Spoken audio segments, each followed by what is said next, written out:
ఇటు పైకి ఎదవలాగా అంటారు కానీ సెంటిమెంట్స్ ఎక్కువ. మీరు తెలుగు బిగ్ బాస్ సంబంధించిన అగ్ని పరీక్ష అయితే ఫాలో అవుతున్నారా?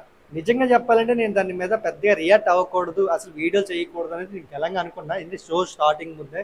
ఎందుకంటే మన ఫేవరెట్ ఉప్పల బాలని సెలెక్ట్ చేయడం ఉన్నది ఫేవరెట్ అని కాదు, మంచి క్రియేటర్ కదా, అలాంటి జెన్యున్ క్రియేటర్ని సెలెక్ట్ చేయడం అనేది నాకు నిజంగా నచ్చలే. నిజం చెప్తున్నా, ఒక అద్భుతమైన కంటెస్టెంట్ అని చూడడం జరిగింది. అది ఎవరంటే రాజకుమారి గారు. ఆవిడ చెప్తున్న మాటలు నిజం చూస్తుంటే ప్రతి ఒక్కడికి కూడా, అంటే ఎవరైతే అబ్బాయిగా పుట్టి వాడొక ఎందుకు పనికిరాని ఎదవైతే అలాంటి వాడికి గట్టిగా లాగిపెట్టి కొట్టేలాగైతే మాట్లాడింది. నాకు నిజంగా చెప్తున్నా సూపర్గా అనిపించింది. ఎందుకంటే బాధ్యత లేని ఏ మగాడికైనా సరే పెళ్లి చేసుకోవాల్సిన హక్కు లేదు, పెళ్లి చేసుకుని ఏ అమ్మాయిని కూడా ఇబ్బంది పెట్టకూడదు అనేది చాలా స్ట్రాంగ్గా చెప్పింది. నిజంగా సూపర్ అనిపిస్తుంది.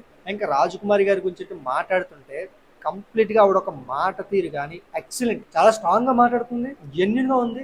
అట్ ది సేమ్ టైం తను ఎంటర్టైన్ చేయగలుగుతుంది. తను ఏదో ప్రిపేర్ అయ్యి ఇది చెప్పాలి ఇది చెయ్యాలి అనేది నాకు అనిపించలేదు. ఎందుకంటే వాళ్ళు కంటిన్యూగా మాట్లాడుతున్నారు, ఈ జడ్జెస్ కూడా కంటిన్యూగా మాట్లాడుతున్నారు. అన్నిటికన్నా జడ్జ్ అయినటువంటి నవదీప్ నేర్పించే చూసావా, అదైతే నిజంగా సూపర్ అనిపిస్తుంది. ఎందుకంటే వాడు నార్మల్ గానే చాలా క్రూరంగా ఉంటాడు, ఏం మాట్లాడుతో తెలియదు, ఏదో సొంగగా వచ్చినట్టు ఉంటాడు. అలాంటి వాడు ఆ అమ్మాయి చెప్పిన మాటలకి, ఆ అమ్మాయి చెప్పిన స్టోరీకి రియాక్ట్ అవుతూ, అంటే అంతే ఎమోషన్ అవడం అనేది సూపర్ అనిపించింది. ఇంతకీ రాజకుమారి గారిది మీకు ఎలా అనిపించిందో కొంచెం కామెంట్ చెప్పండి. ఇంకా బిగ్ బాస్ కొంచెం అప్డేట్లు చేస్తానంటే మాత్రం ఖచ్చితంగా చేయను. ఇది ఒక లాస్ట్ అండ్ ఫస్ట్ వీడియో అనుకోవచ్చు. ఒకవేళ నాకు ఇంతే ఇంప్రెస్ అనిపిస్తే మాత్రం ఖచ్చితంగా ఒక వీడియో అయితే చేస్తాను.